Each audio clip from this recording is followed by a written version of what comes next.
but Yeah. I'll be the new Rich. Wait, what happened to Rich? Rich? Shirt a little bit here. I don't know. I think it was out of sync. It's fine. We don't need him. Let me just open up a couple more buttons. It's fine. We don't need him. All right. Yeah. So what do you want to see here on that Grand Arena, Maruki? On a Grand Arena? I mean, I'm not going to pretend that I didn't already see what's going on in the blind pick, but I mean, for M2KC, it seemed like when they played their Windwalker Fire Mage Paladin, that was by far their best composition. We did see them bring in Roasties, but they didn't look nearly as polished when playing with the Rogue, and I don't know if it's just because Rogue maybe isn't the strongest right now, or maybe they haven't practiced it as much, but definitely looked a lot more solid with the Windwalker. So I think for a blind pick for them, that makes a lot of sense, and that's what I want to see, and that's what we will see. And then for easy money, like Sid kind of said, I mean, this team has a lot of different spell cleaves. It looks like they're opting to go with the Shadow Priest Fire Mage Paladin. Wow. Not sure how I feel about this one. If I had to, give either one of these teams an edge in the blind pick, I'd have to say I think M2KC came out ahead. I would have to agree with you here, Rookie. And I mean, this is another amazing prediction here by our analyst, just knowing both regions so well. Even the lesser known players still keeping tabs on them and predicting what they're going to do here in the blind pick. But Super Tees, who would you give the edge here in this matchup? I mean, we've never seen Windwalker Mage Paladin against Shadow Priest Mage Paladin. So, based on historical data, I feel like we've never seen this. This exact matchup in tournament play. June 27th, 2017 was the last time we saw. Okay, it was a different expansion. You actually believe me that I remember I know correctly. You're probably making it up, but the time date that you made up was a different expansion. So to say that we know exactly how this is going to go, I mean, a Windwalker attacking a cloth class is pretty dangerous with the Drestagat Trinket. The Windwalker has some guaranteed crowd control. They're not even utilizing that. They actually just got a full polymorph. The entirety of Easy Money is locked down, and that's that big Drestagath Whirling Dragon Punch combo. Bert soaks the hit with the Temporal Shield. Tuna's now out of crowd control. He's got the Divine Favor up, going for a big heal, stabilizing the team. We're still waiting for the Shadow Priest Mage to engage. Now that Bert's secured a polymorph, it's likely that they're going to go for a stun lock onto the Windwalker or Cerulean in the near future. Oh, actually, they're swapping to the Paladin. Wow. Here's Zico right now. Brain taking a big hit of damage, actually having to use his Divine Shield. So that was a huge hit from Bert and Fake, doing big damage in that setup. And Brain's going to have to be very careful. I mean, the Shadow Priest Mage, especially with the Paladin, you have a lot of stuns with your silences. This is going to be all about those one hits. So when you watch Easy Money, it's going to look like they're doing a whole lot of nothing until all of a sudden they force every single offensive cooldown in a big go. That's basically the way this composition works. For M2KC, they're going to have a lot more consistent damage in the matchup. They're just going to have to keep pushing through, keep Brain alive, try to peel those all-ins, and that's how they're going to find victory. All right, full polymorph onto Brain. Cerulean the target. Stunned up. Huge damage incoming from Easy Money. Beautiful Psychic Scream follow-up. Cauterize Ice Block. Mass Dispel. Mass Dispel lands. This could be it for M2KC. Easy Money, the newcomers, coming in game one with huge pressure on a composition that we haven't seen since June 22nd, 2017, according to Ben Ruki. Yeah, we're going to have to double check those numbers. But these setups are really nice. I mean, Easy Money, once again, now there's no Ice Block, no Cauterize they have to really work with. Cerulean doesn't really have too much defense left. And I think at this point, M2KC, normally when they don't have a lot of defensive cooldowns, they are completely willing to just sit at the pillar, line of sight, not take any risks. I think maybe they've underestimated Easy Money a little bit, but so far, this isn't looking too bad. I think if we see Fake push in, maybe go for a big fear, we could see, M2KC actually lose this game. You can see by Cerulean's positioning, he really wants to avoid that. He's just going to be kiting, running across the map, trying to avoid as much as possible. Nice interrupt on Polymorph there by Cerulean. Drake's going to have to try to start generating some pressure kind of solo as a Windwalker monk, as Cerulean is playing kind of a little scared right now. All right, no Divine Shield, full polymorph. Cerulean, no Ice Block. He's hiding around the pillar, dodging in and out with fireballs over onto Bert while Tuna is paralyzed. Drake gets mind controlled by Fake, trying to slow down some of the pressure. Fake now polymorph. Brain repositioning with Cerulean in a defensive position. They have a significant mana advantage if they want to just look to win with pressure. Where is Easy Money going to begin their next attack as they build up a giant snowball to push downhill? Fake's moving in with Void Form. He gets Frost Nova'd away from the Psychic Scream. Looking like he wants to initiate crowd control. Stun onto Brain, Poly onto Drake. It's triple crowd control. And Cerealium is just about to explode. Brain immediately denies the kill with the Hand of Sacrifice, redirecting damage to himself and saving the day. Cerealium counter engages. Full crowd control onto Tuna. Burt stun locked as M2KC look to reverse the pressure. Big damage incoming from Drake onto Burt, but a sacrifice from Tuna denies the push of M2KC. Both sides going to be taking a moment to stall. Actually, as I say that, another full polymorph secured onto Brain. Drake has to trade out Touch of Karma, retreat around the pillar. They could swap to Brain out in midfield if they have the Hammer of Justice. They Frost Nova Brain out. He freedoms back to the pillar, but they stack up for a triple Psychic Scream, and they go for another Paladin swap. Brain immediately breaks out of the stun. He doesn't want to have to use his Divine Shield that just became available again. M2KC, they're holding strong now and starting to take this game back into their own hands. Definitely, Burt being interrupted. He's getting low. Tuna, if there's any more follow-ups, you see nice blinding light coming in from Brain. Burt certainly will have to use the Ice Block, and it is overlapped with the Cauterize. That was a really nice blinding light there, getting double value, crowd controlling Fake and Tuna, so there was no help for Burt whatsoever. He was left all alone. Drake Cerealium were able to force out those precious defensive cooldowns, and now all of a sudden, because M2KC is playing a lot more defensive, Cerealium is basically forcing Fake and Burt to overextend. They're not necessarily pushing the pace, but like with this defensive position, you're basically forcing Fake and Burt, if they want to do anything, to kind of overextend themselves, and that's when Drake, Cerealium, and Brain can kind of counter pressure and force them defensive and get these defensive cooldowns. All right, Cerealium's Ice Block going to be available in 40 seconds. Easy Money need to do something right now. Drake pre-lingering Psychic Shells that Hammer of Justice and takes 0 damage from that assault. Easy Money switch their attention to Cerealium, but Brain is no longer in crowd control, so he'll be able to easily get his team back to full health. Cerealium just pausing the fight for a moment. He has Combustion ready. He's waiting for Drake's Touch of Death. They could combo this together to take Bird out in a one-hit KO if they can get crowd control into Tuna. Drake needs to use Paralyze. He's right next to Tuna. He should be able to engage. They stun Fake. They baited Dispel potentially to go for the Obsidian Claw. They Dragon's Breath Sheep the Dispel. Burt gets pre-Vitality Conduited. Tuna anticipates crowd control, but the Vitality Conduit is going to fade shortly. Fake is counter-engaging. They get a Polymorph over onto Brain. Cerealium has to run. He's locked down behind the pillar. He breaks out. He blinks back into Brain's line, but there's not a lot of healing available at the moment unless Brain decides to activate that Avenging Wrath. He powers through without it, but it did cost his Divine Shield. Cerealium with no Ice Block for some time. Easy Money have now put themselves back into game number 1. That was a bit unfortunate for M2KC. They really mismanaged their defensive cooldowns. Brain using Divine Shield a little too late. Cerealium forced to use his Ice Block. Maybe didn't have to, but that overlap could easily lose them this game at this point. I mean, we're at 10% dampening. There's a good chance we don't see another Ice Block. Full Hammer of Justice on Cerealium. Disarm on Brain. Is there any follow-up CC? Unfortunately, Burt, he misses the Ring of Frost. Cerealium blinks into it, gets mind controlled. Brain chopping Cerealium off, runs into the crowd control, realizing the go is kind of over. And now it's going to be up to M2KC to get some counter pressure. Hammer of Justice on Tuna. Burt still no Ice Block, no Cauterize. Could be in a lot of trouble. Tuna forced to use his Divine Shield and the Ultimate Sacrifice to keep Burt alive. And now both teams, in terms of defensives, are really running on fumes here. Tuna is wearing the Lingering Psychic Shell, an Agility Strength Trinket as the healer. He must have thought that he was going to be a target, I guess. But they really haven't gone after him too much. Burt's under fire. Tuna's very limited on his healing output. Vitality Conduit stalls for now. They're desperate. They're mind controlling the Windwalker to hold him at bay. Burt blinks in to go for a Polymorph. Cerealium shuts him down.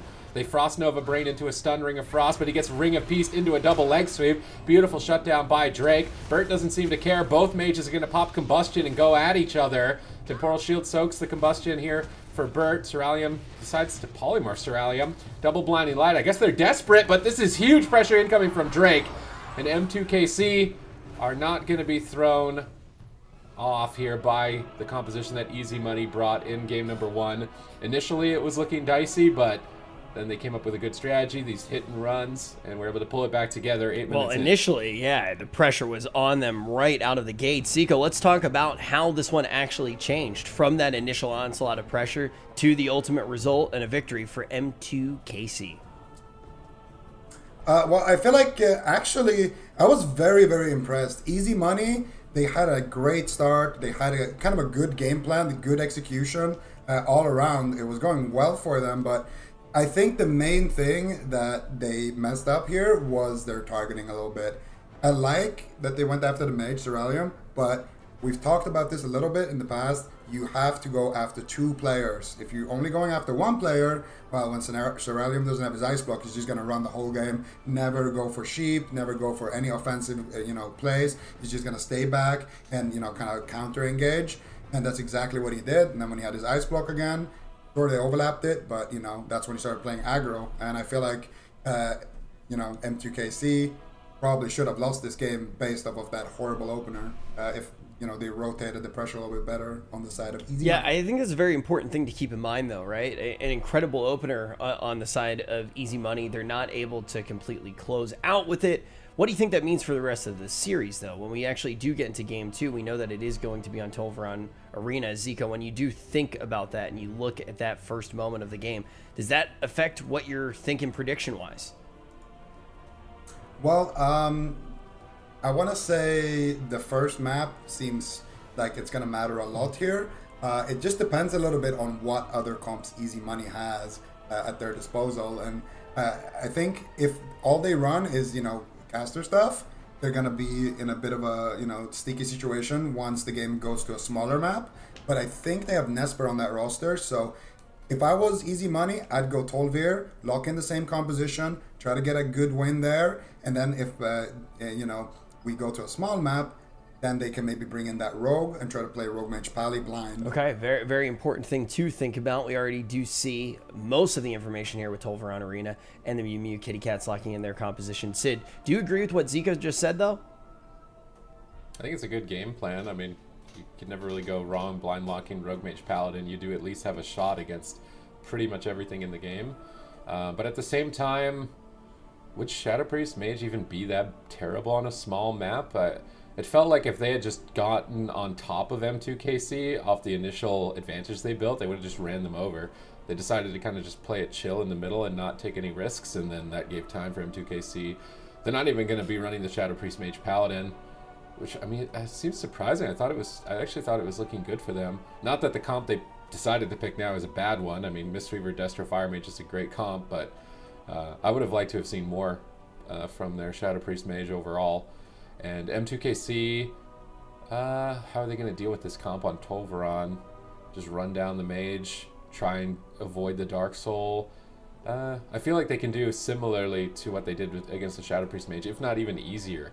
They can just do hit and runs easier against the Monk Lock. I do want to talk about Easy Money as a team just a little bit more as well, Sid. What's your take on these players and how they've come together as a roster? Oh, I'm pretty sure Fake is Merc Mines. So he was like a Latin American player that qualified to BlizzCon multiple times. And he's played Shadow Priest, Enhancement, Ellie, and now he's playing Destro a lot on the ladder. I'm like 99% sure. So he's like rebranded to the name Fake. Bert and Tuna and Nesper have been like really strong ladder players all throughout. So like the 4 of them individually are very strong ladder players, and they're coming with that experience together. They obviously made it here to the top 8, so they're a solid roster. They have, I would say, good compositions. I mean, Spell Cleaves and Rogue Mage Paladin, you can't really go wrong there. It seemed like they had a good game plan, like Zico said in Game 1, but then they just kind of failed on finishing the game. That can be the downside of running these Spell Cleaves, is that when the other team is playing on top of you, it's very easy to take control of the game. But as soon as the other team decides, like, okay, we don't like you anymore, you smell bad, we're not going to play with you, and they just run away, it becomes very difficult to end the game. So to me, a good Wizard Cleave is tested on how they can end the game when the other team is running away. All right. Well, you talk about some odors. Who's going to smell the sweet scent of victory as we open the gates on Tolvaron Arena? M2KC leads by 1. Taking a look at Drake's talents when the gate opens, it looks like he's not playing the Tiger Eye Brew, which suggests to me it's going to be Bert as the main target in this matchup, potentially even some swaps on Tuna, depending on his positioning. Drake, if he can find a paralyze on Tuna and everyone can kind of swarm him, they can get the leg sweep and a Hammer of Justice, that's when it's very easy to take down a Mistweaver Monk. So we'll see if that happens. Otherwise, I think it's just going to be Bert getting controlled for most of the game. Cerulean Brain playing very, very defensive. These hit-and-run strategies, like Sid was kind of talking about. I really don't think M2KC is going to be afraid to just use the pillar, line of sight, wait till dampening if they need to. But Bert really wants to push the pace. He's going to be moving in. He realizes early on it's going to be difficult to go down, and they actually force the Divine Shield instantaneously. Unbelievable.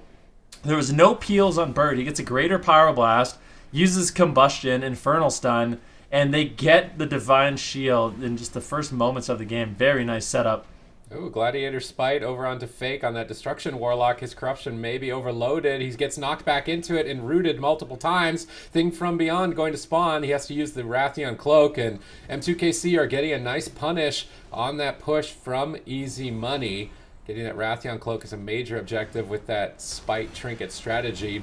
But Easy Money's triangular positioning right off the bat there is why they got Divine Shield. They had Bert on the left side of the pillar, Fake on the right side. Brain had to stand in line of sight of one of them, and even just standing in line of sight of one spellcaster is going to cost him his Divine Shield. But now Easy Money, what are they going to do? M2KC, they're just saying, all right, you guys smell bad.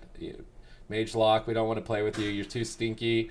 We're going to retreat. We're going to retreat away. Wait a little bit for our Gladiator Spites. We're going to clean you off with a Gladiator Spite, and then try and finish you as their main game plan. And Easy Money need to figure out what they want to do in between. Do they want to try and stand on top when the Gladiator Spite's on cooldown, or do they just want to play that game back and forth, counter engage during the Spite? They have a couple of options. Right now, M2KC are kind of baiting that they're going on the Mage, maybe even trying to get a Life Cocoon from Tuna. And then they're going to use their Gladiator Spites on the Warlock because the Warlock doesn't move very fast. He's currently paralyzed. 2 Spites. I don't think that's 3. Is it 3? It's kind of hard to tell. There's so many little oozes and stuff. Maybe it is 3, but they're not exactly lined up on top of each other. I don't think that Fake is going to be nearly as overcorrupted as he was in the first Gladiator Spite attempt. Yep. Looks like... and I would have really liked to see, honestly, if they're going to be going after Fake in this matchup, let me just double-check Drake's talents. I would have liked to see him... Oh, he actually is running the Tiger Eye Brew, so it just didn't update when I checked it. He's going to be running that Tiger Eye Brew, and with the Corrupted Gladiator Spite, I think the game plan is quite obvious at this point. Keep Fake in the Spites, hit him with the Tiger Eye Brew, try to burst him through all his defenses, but if Bert plays a little bit too aggressive, they can punish him, attack him, force him to play a little bit defensive in the matchup.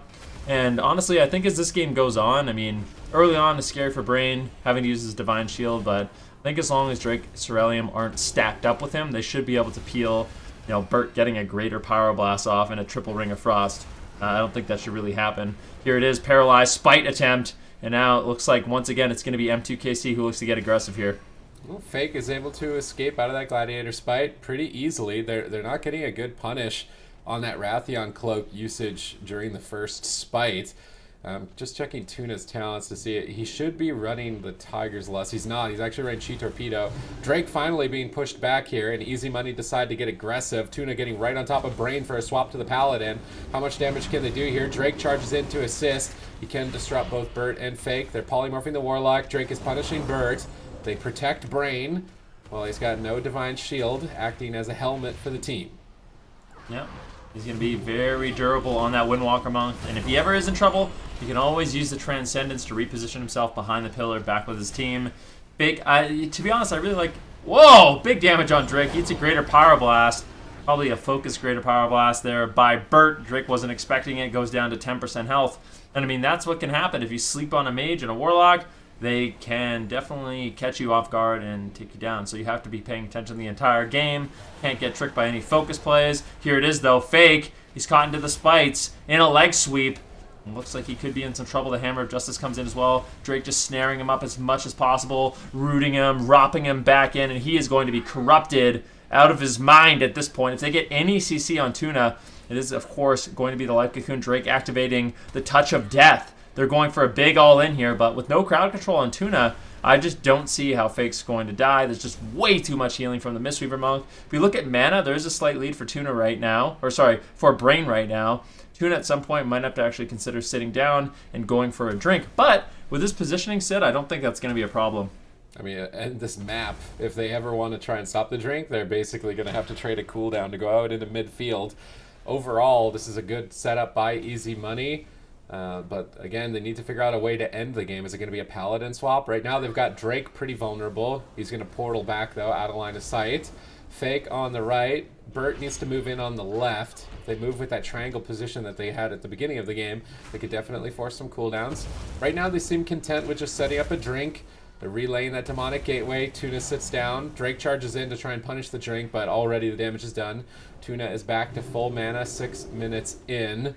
You still need to be afraid of that Drestagath trinket, though. At any moment, Drake could erase Bert, which is why I really like that they attack the mage when they don't. Oh, Bert blinked the Drestagath. Drake's damage is going to suffer a lot from that. Now Bert pulling Drake very far out of position, fearing him up as well.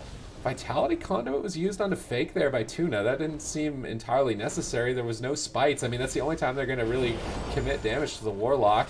Maybe he's trying to predict a Paralyze or something, but now with no Vitality Conduit, this next spite attempt could be very scary.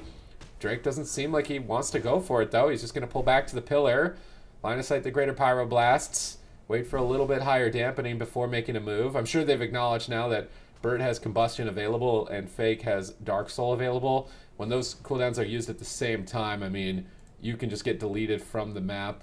Although Bert isn't running the Memory of Lucid Dreams major, so his Combustion's not super scary. So what is he running? He's running Conflict. I guess he's just worried about going down in stuns.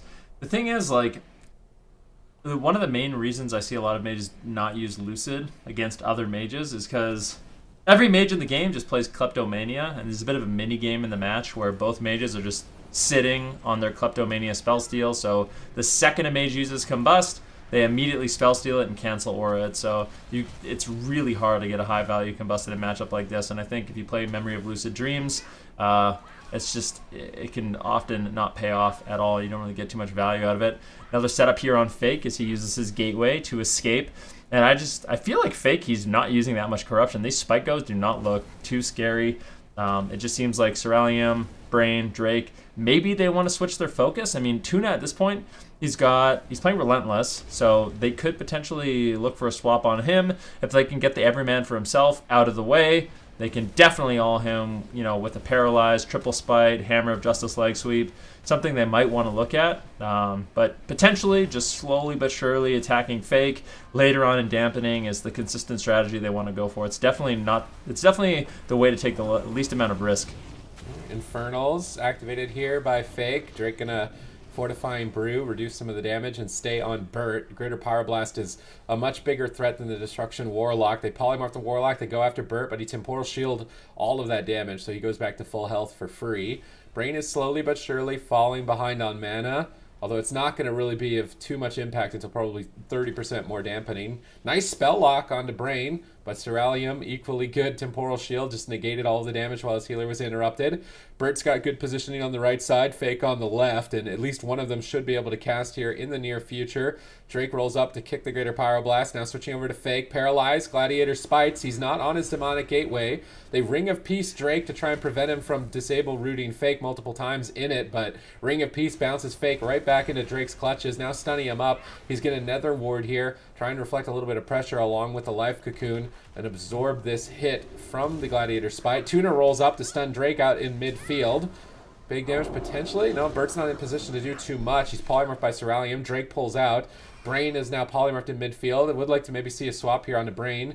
They're not looking for a fear on him either. They root him up on his Divine Steed. They do try to go after him now with a bit of damage, activating that wall.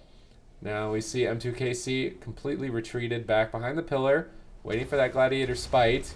Fake at all times is just sitting on this Dark Soul. I'm very curious when he's going to pop his Dark Soul and if he can really get anything with the game. That purple icon with the skull is basically the most important spell that Fake has. When he activates that, he needs to get as many Chaos Bolts as possible. If he gets one or even two, he can just delete someone from the game.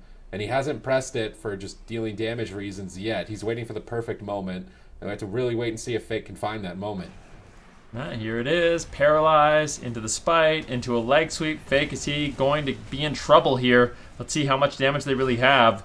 Manages to get the gateway. It was a nice preemptive gateway. Honestly, don't know if I like them just using the spites when he was on his gate and it was off cooldown. I mean, maybe they were just trying to get out of the way, but Ceruleum's in a lot of trouble. A big ice block is going to be forced out here off the back of that Dark Soul from Fake. Nice counter aggression. Drake's going to eat a Chaos Bolt as well, and it seems like things are falling apart here for M2KC. Ceruleum caught an Immortal Coil, eats another Chaos Bolt.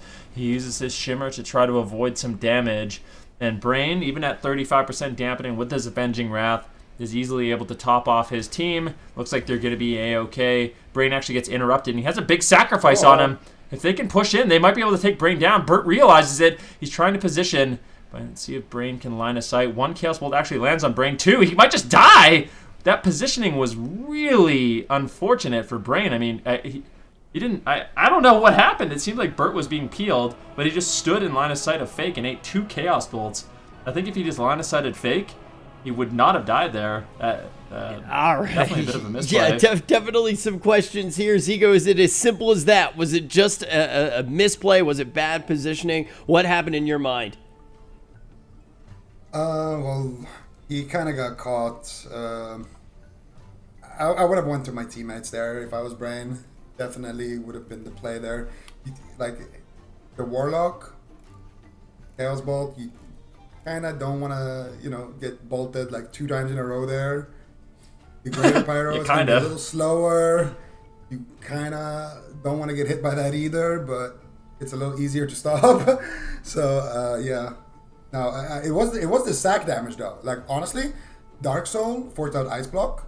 Then when Ceruleum came out of the Ice Block, he was on one side of the pillar and his teammates were on the other side of the pillar. And then he got Death Coil out of line of sight. And then he had to blink to get in line of sight of Brain and get a Hand of Sacrifice. And then he took a lot of damage in that Hand of Sacrifice because he also got spell locked, Brain that is.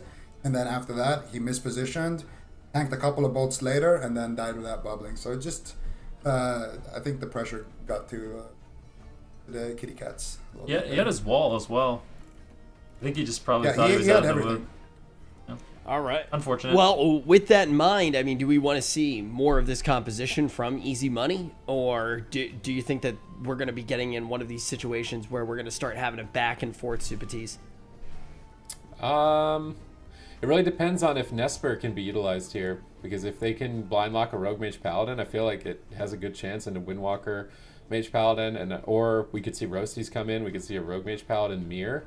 I think Roasties was tweeting out after the tournament that he wasn't happy with his performance and that he was going to step it up for the next time. So it's possible that we see Rogue Mage Paladin mirror if they want to do that on the small maps. Whoa. But they locked in instantly. Yeah, that was a quick lock. That's the fastest draft I've ever seen in my life. Actually, when I saw that draft pop up, I was like, oh, maybe they're just testing something on that graphic. But okay, I think it looks like we're going to Hook Point. Easy Money is going to be having that Destro Warlock and a Fire Mage. Man, they already queued up too. These guys are just like what is going on? We're already getting into the map. We're jumping in on Hook Point right now. I've never seen a draft go that fast before ever. Zico, let's actually talk about these compositions and why these guys are so eager to jump into Hook Point, all tied up 1-1. Well, I feel like it's a pretty decent matchup here for both teams. Like on one end, you got Mew Mew Kitty Cat.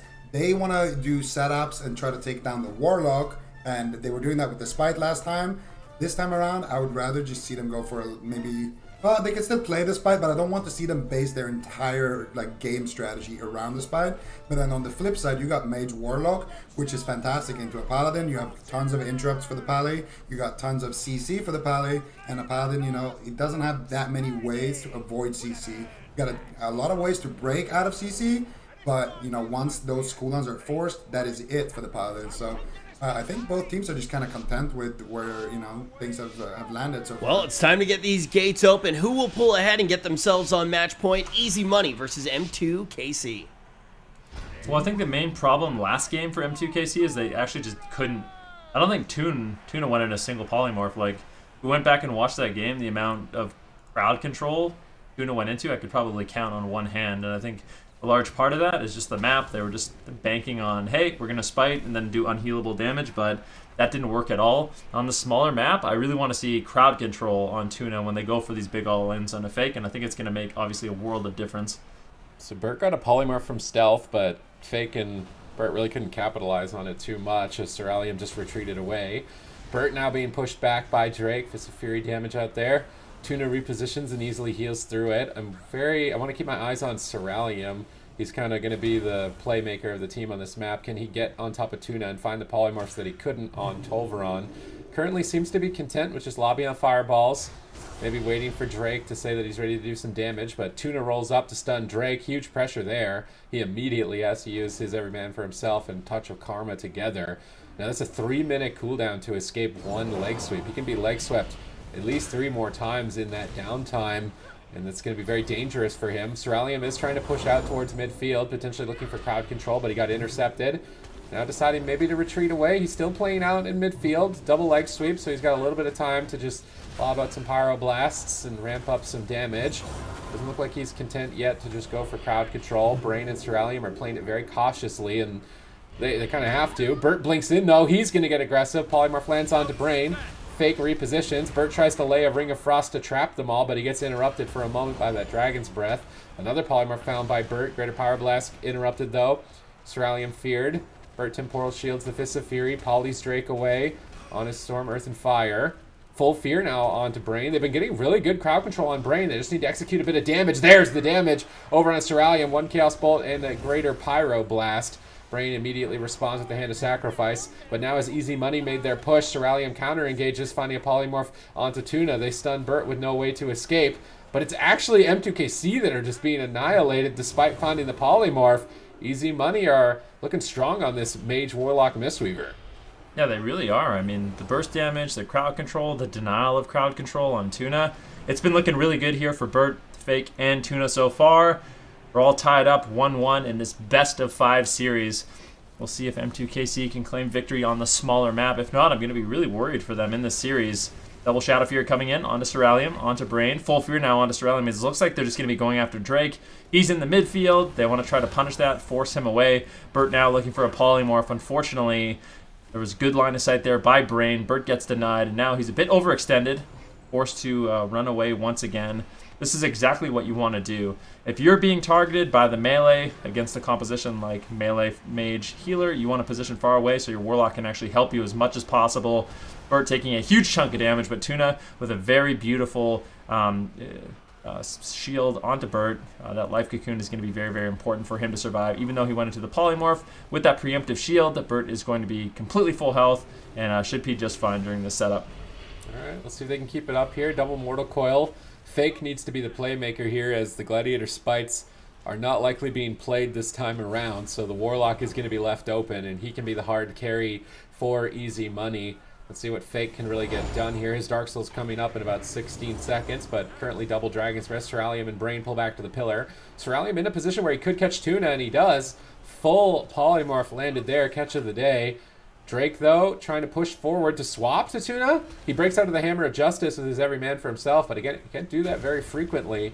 So if he gets caught in that position again, it could cost him his life. This map is definitely working out a lot better for M2KC. I just want to let you know I appreciated your pun. The catch of the day. That was a good one.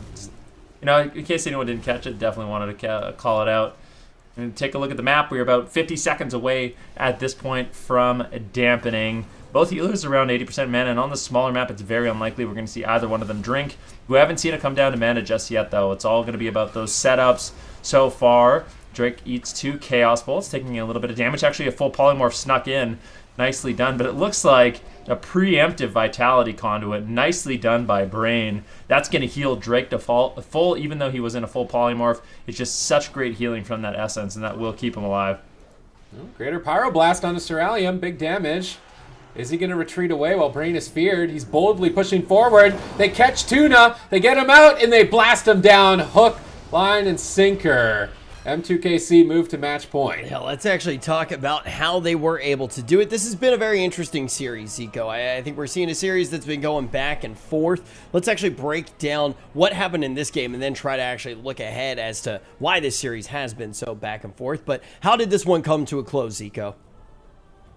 Well, I like that a lot of it is obviously going to come down to map. We kind of always talk about how the map kind of just impacts the whole series, but obviously the map is going to also allow M2KC to go after the monk a little bit. When you're on Tolveron Arena and the monk is, on the opposite side, standing there behind a pillar, and you have to cross, 100 yards, and there's a mage and a warlock spamming CC and damage on you, the monk really doesn't become a target. But on a map like this, you ever catch the monk like that, you can get a big swap, get that big CC, get the infernals down as well. You have a lot of lockdown, and all of a sudden, you can make something happen. Now, I want to talk bigger picture here and actually start to talk about why we've seen the compositions that we've seen in this series right now. Zico, what has really caused these choices from these teams?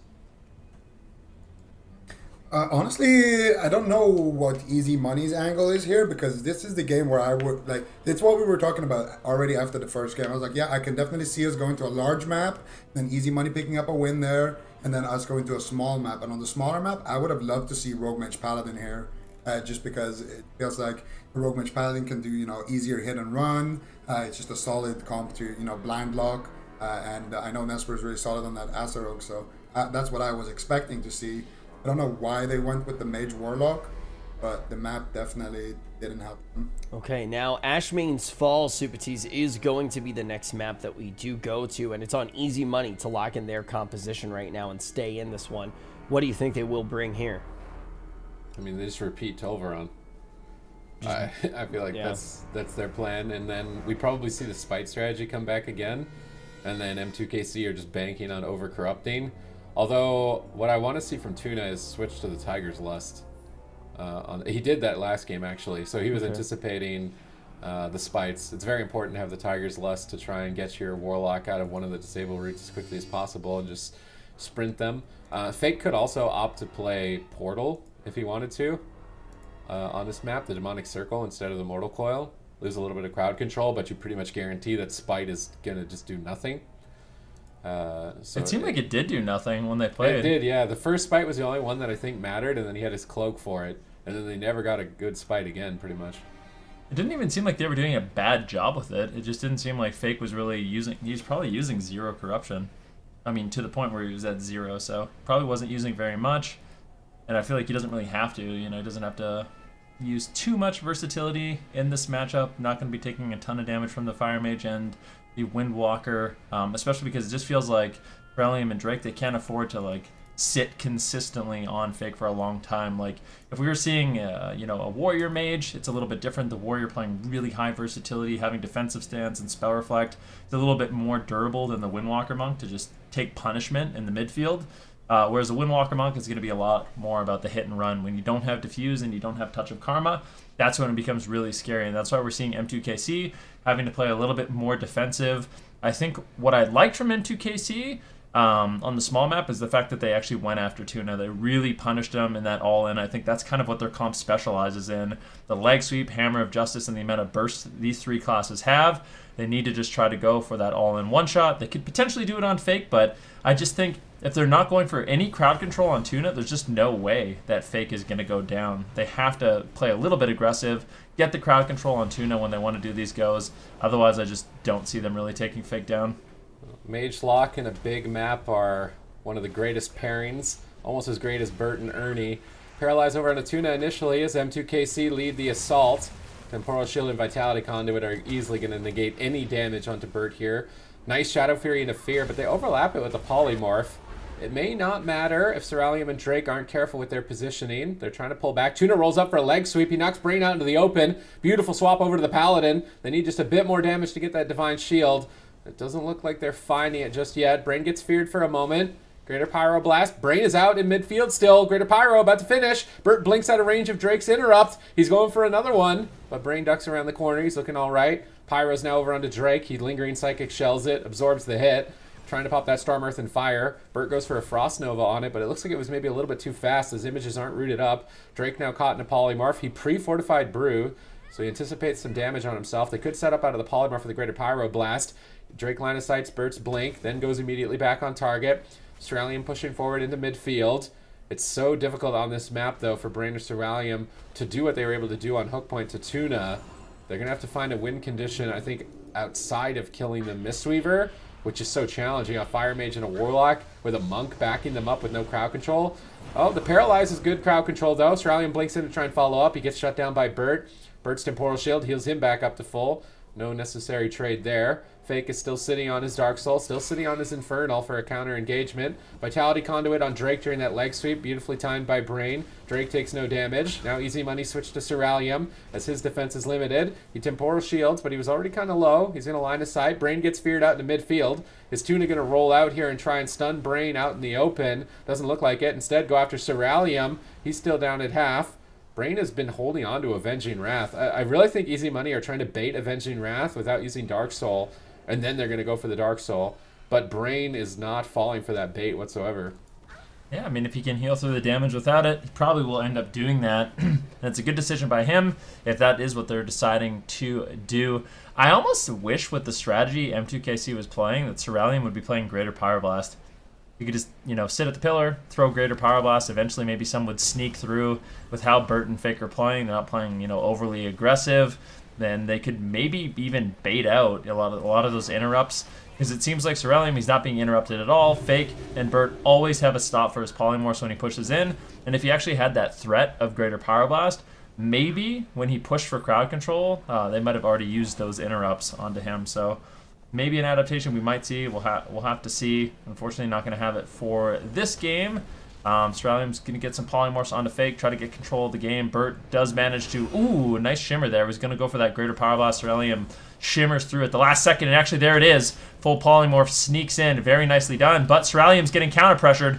Bert pops the Combustion, trying to get really, really aggressive here. And it is going to be a massive Chaos Bolt that forces the Cauterize and the Ice Block and the Sacrifice. So M2KC, I mean, they are getting punished hard. Anytime they go for aggressive plays, Fake is sitting there with his offensive cooldowns, ready to punish, and they managed to get basically every defensive cooldown M2KC has available. And that was just really good counter aggression there by Easy Money. That was the highest value Dark Soul you're really ever going to get. 3 very powerful cooldowns for 1 Dark Soul. If they can set that up again, then certainly they can win this game. Stun onto Tuna. Cerulean gets the Ring of Frost. They're going after Bert. He Temporal Shields, but they cut right through it. Drestigath immediately afterwards into the leg sweep. Beautiful combo by Drake. He blinks out of the Fists of Fury. Tuna gets the Vitality Conduit rolling. Bert restored back to full, taking control of Drake. Easy Money are just trying to pause. Right now, between the Dark Souls, pretty much all that matters is Greater Pyroblast. Can Bert find one? And that's why M2KC attack Bert, is because this Greater Pyroblast is the most important thing to stop. Everything else, Brain can easily heal through. It's not really going to be too much pressure. But that Greater Pyroblast actually snuck through. They're not stopping them. He's looking for a second one.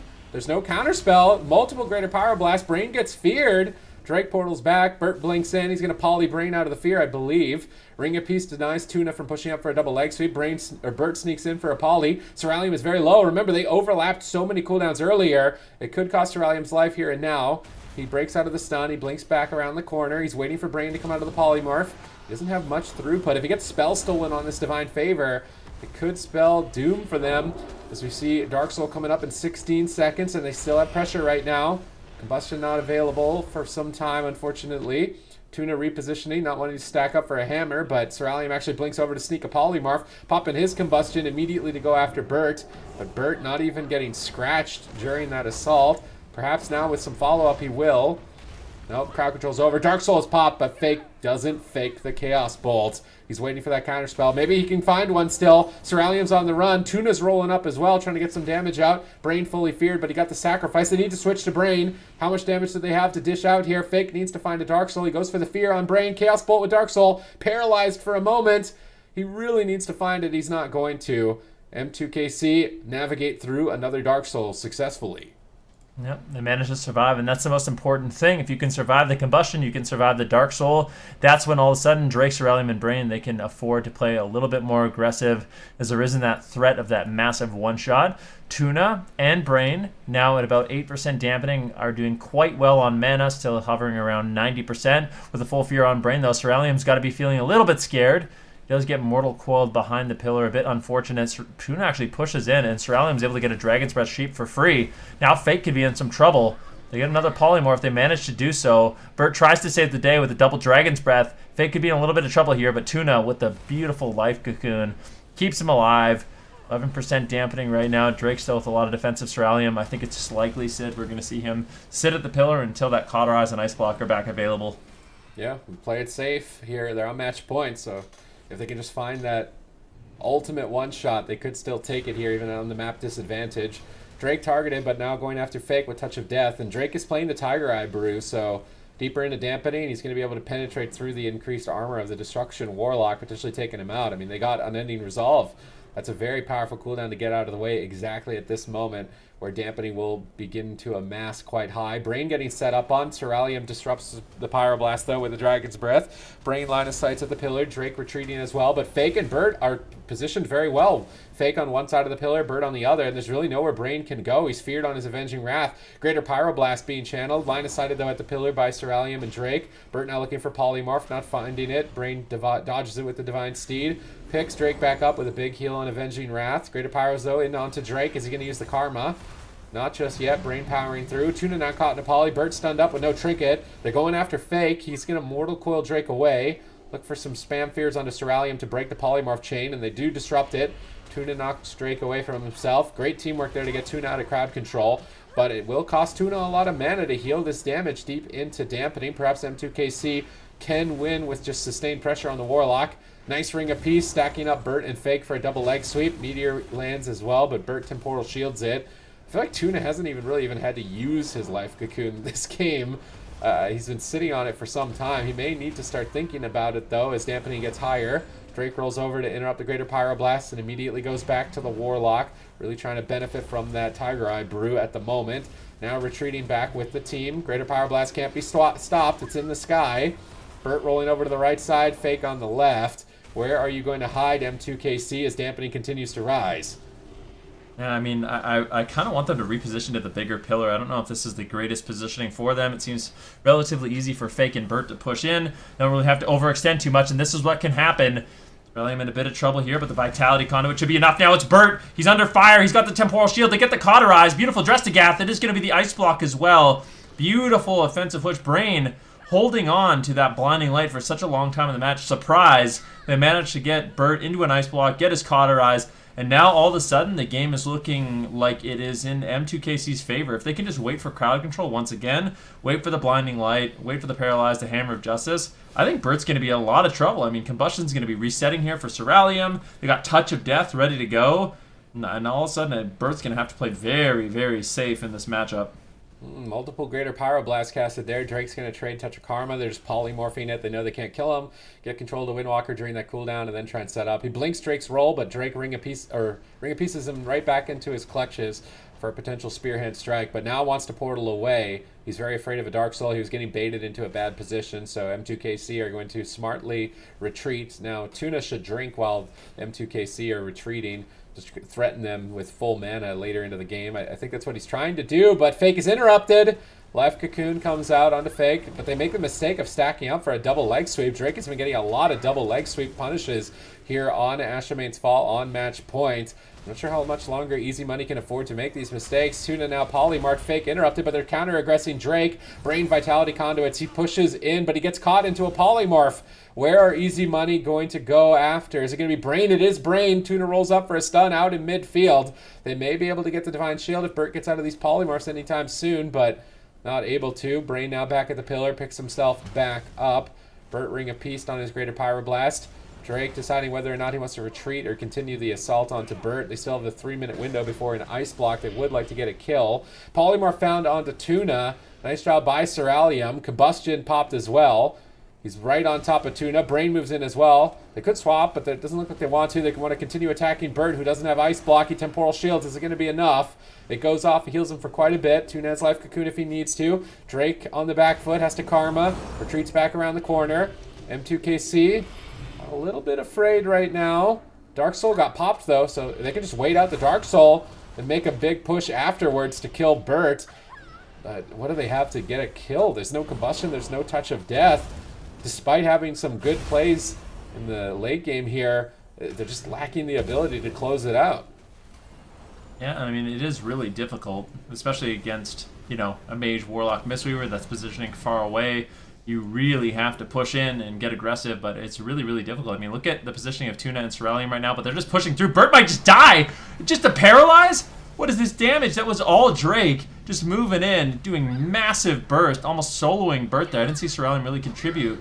And now it's going to be Burt who, of course, gets the life cocoon, is trying to counter pressure, and now Drake could be in a lot of trouble. He's got the fortifying brew up. He's pushing forward, trying to slow down some of the damage. Can't line aside Brain for too long, needs to get those heals, and ultimately looks like he will be able to survive, but still, using the lingering Psychic Shell, the Fort Brew, the Diffused Magic, the Touch of Karma, Drake has nothing left, but they're just going for it. They're trying to take down Burt. The Blinding Light once again on Tuna, but a preemptive Vitality Conduit. Despite the CC chain, Burt is going to be completely fine here, I think. The damage is just not ending from Drake and Cerulean. They're pushing forward. A nice interrupt snuck in by Cerulean, and now all of a sudden, Burt, there's just no heals. That was a nice conduit by Tuna, but the damage just never ended. M2KC didn't let up. Cerulean finds the counterspell, finds the opportunity, and they end up claiming this series. Yeah, let's talk about those final moments and how they were actually able to claim that series. Zico, how do you think they were able to get it done? Well, M2KC, I really like what they've been doing.